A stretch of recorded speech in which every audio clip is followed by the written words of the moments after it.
The second person I voted for president, John Anderson, probably lost a lot of votes in 1980 because he was for tougher gun control laws.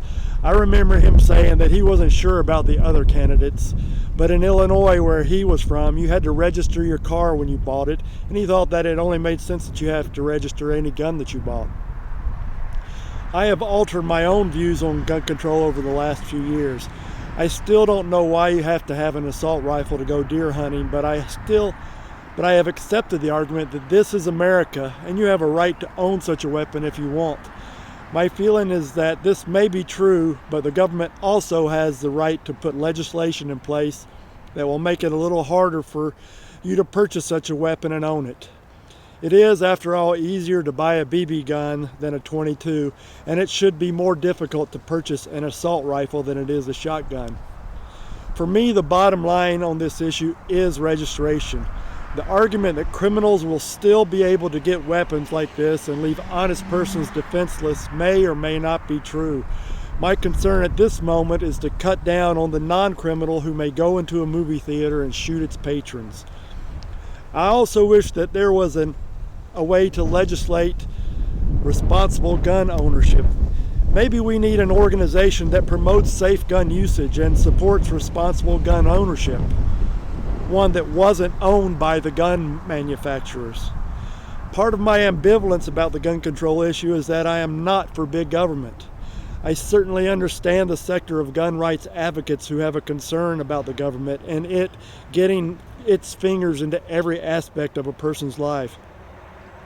But I believe, unlike the myth that Republicans like to tout, that businesses can do things easier and better than government, I believe there are some things that government can do better than the private sector. Businesses do things more cost-effective and profit-inducing, neither of which makes this country better for all Americans. Healthcare is one of those things that the government needs to be involved with. I think that Obamacare was a valiant effort to corral the healthcare industry and make healthcare available for everyone, but I think it failed. I am concerned about how the government addresses the healthcare problem. Our government seems to think that low-cost healthcare is just about insurance and how the bills are paid.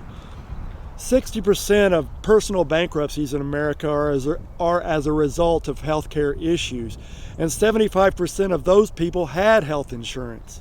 The fact that the costs of healthcare are exorbitant seem to be looked upon as fait accompli by the folks in our government. The main reason that I am for a single-payer system like Medicare for our country's healthcare is that Medicare has the power to negotiate prices. Insurance companies simply accept and pay the prices charged their customers by doctors, hospitals, and pharmaceutical companies. The healthcare industry has spent almost $6 billion lobbying Congress in the past 20 years, which is almost 3 times more than that spent by the defense industry and almost 4 times more spent by big oil.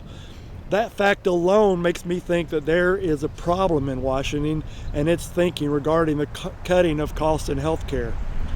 And we have a doctor as our representative in the 6th District. Something is simply not right there. Thank you.